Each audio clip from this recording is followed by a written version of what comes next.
කොහොමද US Air Force එකෙන් ඔච්චර ආරක්ෂිත දැන් මේ මේ වගේ යුද්ධ තත්ත්වයකදී ඉරානය ඉතින් ෆුල් ටච් එකේ ඉන්නේ. يعني ඒගොල්ලෝ රේඩාර් ඔන් කරගෙන තමන්ගේ ගුවන් සීමාවට එන ප්ලේන් ගැන උපරිම අවධානයෙන් ඉන්නේ.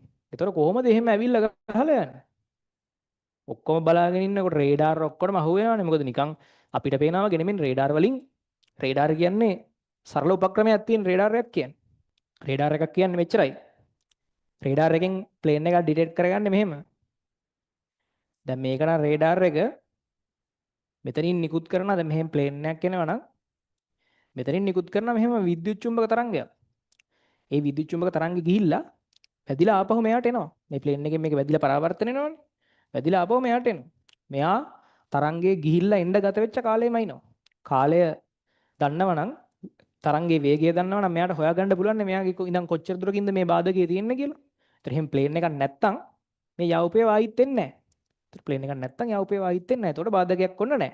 ප්ලේන් එකක් තියෙනවනම් ගිහිල්ලා වැදිලා මෙහෙම එනවා. ඒතර ඒකෙන් තමයි ඩිටෙක්ට් කරගන්නේ මේ ප්ලේන් එකක් තියෙනවා කියලා. ඒක තමයි රේඩාර් සිස්ටම් එක කියලා කියන්නේ 1940 50 හදපු එකක් ඕක. ඒතර ඒක හරිම සරල සිද්ධියක් තියෙන රේඩාර් එක කියන්නේ. තරංගේ ගිහිල්ලා එනවද නැද්ද කියන එක. දැන් වට ලින්දක ගැඹුරම ඉන්න ඕන නම් ඔය ලින්දේ කට ළඟට ගිහිල්ලා කෑ ගැහුවාම ඒ තරංගේ ගිහිල්ලා ආපහු එන කාලේ මෙන්න නම් ගැඹුර මැනගන්න පුළුවන්. සද්දය ආපහු එන කාලේ මෙන්න නම් දල වශයෙන් ඒ වගේ තමයි. මෙතන යන්නේ විද්‍යුත් චුම්බක තරංගය. එතකොට දැන් ඔච්චර හොඳ රේඩාර් තියෙන ඉරානෙට කොහොමද අහුවෙන්නේ නැති වෙන්න ගහන්නේ? ඉල්ල බෝම්බේ. ඉරානය ඇතුළටම ගිහින් සෙන්ටර් එකෙන් ගහන. يعني නිකම් මුහුදයිනේ තියෙනවට නෙමෙයි ඔය ගහලා තියෙන්නේ.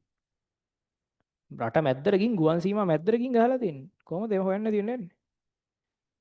ඒගොල්ලන්ට තියෙනවා US Air Force එකට තියෙනවා මේ විශේෂ ගුවන් යානා වර්ගයක් B2 කියලා. B2 ස්ප්‍රිට් කියලා කියන්නේ. ඒ B2 ස්ප්‍රිට් එක B2 ස්ප්‍රිට් ඒක රේඩාර් වලට අහු වෙන්නේ නැති ගුවන් යානා වර්ගයක්. ඒක වෙනම තාක්ෂණයක් තියෙන ඔය B2 ස්ප්‍රිට් එක කියන්නේ US ඇමරිකාවට තියෙන්නේ ප්ලේන් 20යි. මේවා ජෙට් 20යි තියෙන්නේ. එතකොට එකක් දල වශයෙන් මේ වෙද්දි ඩොලර් බිලියන 2ක් වටිනවලු. ඩොලර් බිලියන 2ක්. කොච්චර වත්කමක්ද කියනවනම් සාමාන්‍ය ලංකාවේ ධනවත්ම පුද්ගලයාගේ විදිහට සලකන ධනවත්ම පුද්ගලයා නම් ඉතින් වැඩි වෙනස් වෙනවා වෙනවා. ඔය දන්න කෙනෙක් කිව්වොත් ධම්මික පෙරේරා ගත්තොත් ධම්මික පෙරේරාගේ දලවත්කම ඩොලර් බිලියන 1යි. මුළු ඔක්කොම සල්ලි ඩොලර් බිලියන 1යි. එතකොට ප්ලේන් එකක් එක මේ ජෙට් එකක් ඩොලර් බිලියන 2ක් වෙනවා. එකක්. එතකොට ඔය B2 ස්ප්‍රිට් ස්ටිල්ට් ගුවන් යානා කියලා කියනවා ඒවට. ඒකේ තියෙන සිද්ධිය තමයි ඒක සාමාන්‍ය ප්ලේන් එකක් වගේ නෙමෙයි. දැන් ප්ලේන් එකක් රේඩාර් එකකට අහු වෙන රේන්ජ් එක තියෙනවනේ. කියන්නේ ප්ලේන් එකක් රේඩාර් එකකට අහු වෙනවද නැද්ද කියන එක තීරණය වෙන්නේ මේ RCS කියලා තියෙනවා ප්ලේන් එක. ඒ කියන්නේ රේඩාර් ක්‍රොස් සෙක්ෂන් එක කියලා එකක් තියෙනවා. ඒ කියන්නේ මේ රේඩාර් එක පරාවර්තනය කිරීමට මේ ප්ලේන් එකේ තියෙන හැකියාව වගේ එකක්. ඒ කියන්නේ ප්ලේන් එක ලොකුයි නම් සහ තව සාධක තියෙනවා. ඒවත් එක්ක මේ යන තරංගය වැදිලා ආපහු මෙතෙන්ට එනවා. හොඳට. රේඩාර් ක්‍රොස් සෙක්ෂන් එක කියලා ඒකට කියනවා. රේඩාර් ක්‍රොස් සෙක්ෂන් එක වැඩි වෙන තරමට මේ වදි යන තරංග ගිහිල්ලා ආයිසරයක් මෙතෙන්ට ටක් ගාලා පරාවර්තනය වෙලා යනවා රේඩාර් ක්‍රොස් සෙක්ෂන් එක වැඩි වෙන තරමට. කියන්නේ රේඩාර් තරංග පරාවර්තනය කිරීමේ හැකියාව වගේ. මේක වර්ග මීටර වලින්මයි ඉන්නේ. සාමාන්‍යයෙන් කමර්ෂල් එයාර් ෆ්ලයිට් එක මේ කමර්ෂල් එයාර් ප්ලේන් එක සාමාන්‍යයෙන් වර්ග මීටර 100ක්ද කොහෙද තියෙනවා රේඩාර් ක්‍රොස් සෙක්ෂන් එක. ඒක ලොකු ප්‍රමාණයක්. ඒ වුණාට ඔය B2 ස්ටිල්ට් කියන B2 ස්ප්‍රිට් එකේ තියෙන්නේ ඒක මෙහෙම ගුවන් යානයක් හරිද? ඒක අමුතු ඉංජිනේරින් කියන්නේ ඉංජිනේරින් වල තියෙන ප්‍රධානම තැන මේ B2 කියන ගුවන් යානේ. ඒක ඇවිල්ලා හෙන්නම උස නැහැ. හීනි කියන්නේ හෙන්නම තුනි හබ් සීට් කොලයක් වගේ. සාමාන්‍ය මිනිස්සෙක්ගේට වඩා පොඩ්ඩක් උසට තමයි උස තියෙන්නේ. ඒක සාමාන්‍ය ගුවන් යානාවල මෙහෙම උස කෑලි තියෙනවනේ එක ඒවා. vertical stabilizers කියලා කියනවා මේවට. ඒතර ඒව මොකුත් නැහැ. මේක යම් මෙහෙම ගුවන් යානාවක්. මෙහෙම නිකන් සරුංගලයක් වගේ. හීනි උස නැහැ. මෙහෙම නිකන් මේ වගේ නිකන් මේ තැටියක් වගේ එකක්. ඒ කියන්නේ බූමරංගයක් වගේ. මේක මෙහෙම නැමුවා නම් හරියටම ප්ලේන් එක මෙන්න මේ වගේ B2 ස්ලිට් එක හරිද? මේක මෙහෙම නැමුවා නම් මෙන්න මේ වගේ ගුවන් යන්නේ. මෙහෙම යන්නේ ඒක. උස නැහැ. එතකොට ඒකේ දේවල් තුනක් තියෙනවා. එකක් තමයි මේක උස නැහැ. ඊටාම උස අඩුයි. අනිත් එක තමයි මේකේ විශේෂ හැඩය ඒතර උස අඩුවීමෙන් හරිම අඩු බලපෑමක් තමයි තියෙන මේ තරංග මේකේ වදින්න. දෙවැනි එක මේක හැඩය. මේක මේ විශේෂ හැඩය නිසා මෙහෙම එන තරංග ඔයගොල්ලෝ දන්නවා තරංග පරාවර්තන නියම. මෙහෙම එන තරංග මේකේ වැදිලා පරාවර්තනය වෙන්නේ මෙහෙට. මෙහෙම එනේම වැදිලා පරාවර්තනය වෙන්නේ මෙහෙට. එතකොට දැන් රේඩාර් එකකින් යන ඒවා මේකේ වැදිලා අරහෙ යනවා.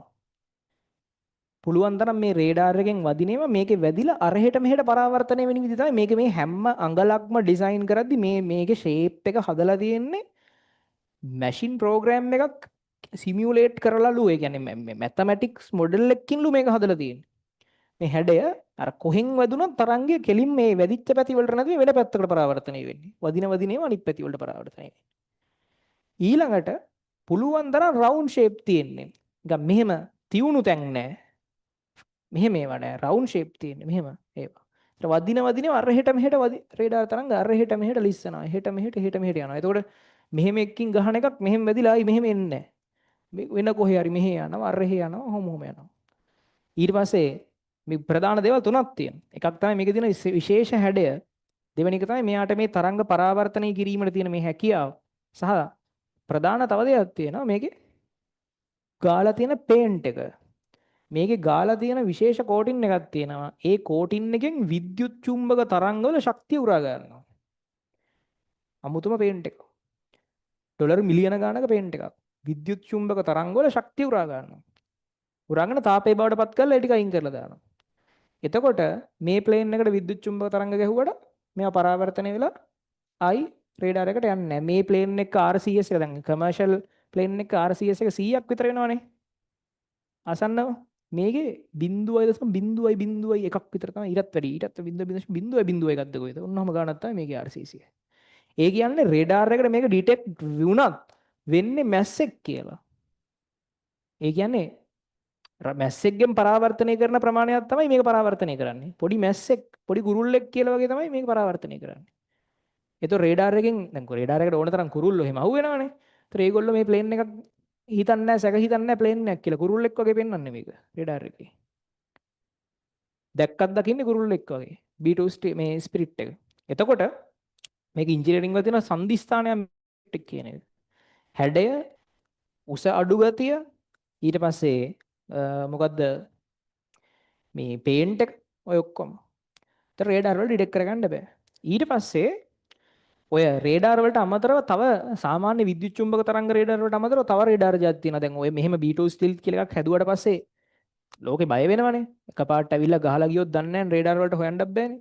ඒතර ඒව නවත්තන්න තව ඉන්ෆ්‍රාරෙඩ් කැමරාස් දාගෙන මේ තාපය, ඒ කියන්නේ දැන් ඔය ඔයගොල්ලෝ දැකලා තියෙනවනේ ඔය ක්‍රිකට් මැච් වලෙම තියෙන අර හොට් ස්පොට් කියලා පෙන්නන්නේ. අර රස්නේ තැන් වැඩිපුර හයිලයිට් කරන කැමරාස් තියෙන. රස්නේ තැන්. එතකොට එහෙම කැමරාස් වලනුත් තව සිස්ටම් හදලා තියෙනවා ලෝකේ. ඒතර මේ වගේ ප්ලේන් එකක් ආවොත් දැන් මේකේ එන්ජින් එක රත් වෙනවනේ. රත් වෙන එක හරි ඩිටෙක්ට් කරගන්න කියලා. රත් වෙන එක ඩිටෙක්ට් කරගන්නත් බෑ. මේවැ පුළුවන් තරම් එන්ජින් තාපය හානියවම වෙන විදියට තාපය කූල් කරලා එළියට දාන විදියට එහෙම සිස්ටම් දාලා දැන් අලුතෙන් ඩිසයින් කරලා තියෙනවා. ඒතර තාපයත් හරියට නිකුත් වෙන්නේ නැහැ. ඒවෙන් හොයන්නත් බෑ.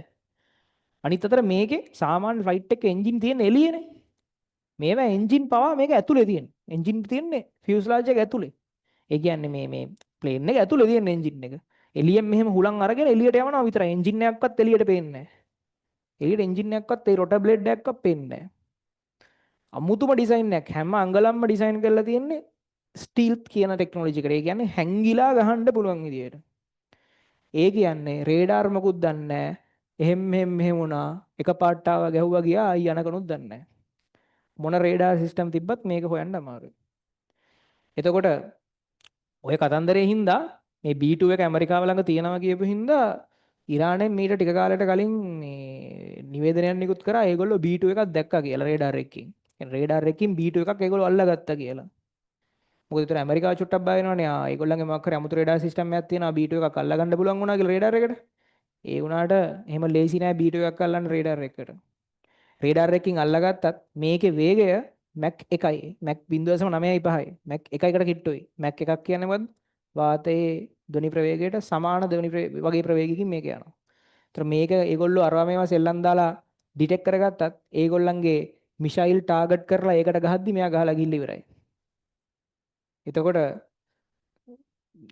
කරන්න අමාරු දෙයක් මේකෙන් ඇවිල්ලා ගහලා ගියොත් ගහන එක. ඒතර මේක ඩොලර් බිලියන 2ක විතර ලොකු දෙයක්. ඒතර මේකෙන් තමයි මේගොල්ලෝ අද ඇටැක් කරලා තියෙන්නේ. ඇමරිකාවටත් 20යි තියෙන 21ක් තිබිලා එකක් මොකක් හරි අනතුරකට ලක් වෙලා තියෙනවා. මේකෙන් තමයි අද ඇටැක් කරලා තියෙන්නේ. මේක යක්ෂ භාණ්ඩයක් හරිද? ඒ කියන්නේ ඕනේ රටකට රේඩාර එක ඩිටෙක්ට් වෙන්නේ නැති වෙන්න ගිහිල්ලා ගහලා එන්න පුළුවන්. ඒතර ඒ වගේ ආයුධ තියෙනවා ලෝකේ. ඒතර මේක මුලින්ම බේසික් ඩිසයින් එක 1980 ගණන් වල. සමහරු කියනවා ඇමරිකාවෙන් දැන් පොඩි කතාවක් තියෙනවානේ ඇමරිකාවෙන් පිටසක්වල ජීවීන් අල්ලගෙන ඉන්නවයි කියලා. එහෙම කියනවනේ. අපි දන්නේ නැහැ. ඇමරිකාවෙන් පිටසක්වල ජීවීන් අල්ලගෙන කියන්නේ මේ ලෝකෙට ආපු සමහර පිටසක්වල ජීවීන් මේගොල්ලෝ අල්ලගෙන ඉන්නවා කියලා කියනවා. එතකොට ඒගොල්ලන්ගේ ටෙක්නොලොජි මේකට පාවිච්චි කරා කියලා කියනවා. මොකද මේක හැඩේ ඔයගොල්ලෝ ෆොටෝ එකක් දැක්කොත් තේරෙයි නිකන් පොඩි නිකන් පියාඹන පීරිසයක ලුක් එකක් තියෙන වීඩියෝ එකේ. ඒ ටෙක්නොලොජි එක නිකන් පියාඹන පීරිසයක් වගේ පොඩ්ඩක් විතර. ඒ වගේ ටෙක්නොලොජි එකක් තියෙන එකේ. ඒතර එහෙම ඊට පස්සේ මේකේ තියෙන තව ගොඩක් දේවල් හරිද මේකට කිලෝමීටර් 11000ක විතර මේ දුරක් යන්න පුළුවන්. කියන්නේ කිලෝමීටර් තෙල් ගහන්න නැතුව කිලෝමීටර් 11000ක් විතර. ඊට අමතරව ගුවනේදී රීෆෝල් කරන්න පුළුවන්. වෙන ප්ලේන් එකක් මේක ළඟට ගෙනල්ලා ඒකෙන් මේක ගුවනේදීම තෙල් පුරවන්න පුළුවන්. මාර දේවල් තියෙන්නේ. ටොන් 10 ගානක බෝම්බ ගෙනියන්න පුළුවන්. න්‍යෂ්ටික බෝම්බ නම් න්‍යෂ්ටික බෝම්බ, සාමාන්‍ය බෝම්බ නම් සාමාන්‍ය බෝම්බ. යුද්ධකදී මේවා එකක් උඩ දැක්කොත් ඉතින් වැඩක් නැහැ කතා කරලා. හරිද?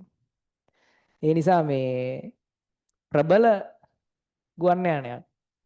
එතකොට මේක අප්ඩේට් කරලා ඔය 2000 ගණන් වලදීත් මේකට තව කෑලි එකතු කරලා තව ගොඩක් දේවල් තියෙනවා. මේකේ GPS දැන් ඔය සාමාන්‍ය දැන් ඔය මේකේ හැම දෙයක් ගැනම ඔය ස්ටීල් ටෙක්නොලොජි ගැන හිතලා තියෙන. මේකේ GPS නැවිගේෂන් නෙමෙයි පාවිච්චි කරන්නේ. වෙනම M කෝඩ් එක කියලා එකක් තියෙනවා. ඒ කියන්නේ ඒගොල්ලන්ටම හදාගත්ත නැවිගේෂන් සිස්ටම් තියෙනවා. දැන් GPS පාවිච්චි කරද්දී තේරෙනවනේ ග්ලෝබල් නෙට්වර්ක් එකේ GPS පාවිච්චි කරන ගුවන් යානයක් මෙන්න යනවා කියලා. GPS නෙමෙයි ග්ලෝබල් පොසිෂනින් නෙමෙයි M කෝඩ් එක කියලා එකක් තියෙනවා. M කෝඩ් එක පාවිච්චි කරලා තමයි මේගොල්ලෝ නැවිගේට් කරගන්නේ. එක එක දේවල් තියෙනවා. එතකොට ඒගොල්ලන්ටම හදාගත්ත වෙනම නැවිගේෂන් සිස්ටම්. එතකොට ඒ වගේ මේ ටෙක්නොලොජි එකක් මේකේ තියෙනවා. එතකොට එහෙම එකකින් ගිහිල්ලා තමයි අද බංක් බස්ටර්ස් ගහලා තිබුණේ ඉරානෙට.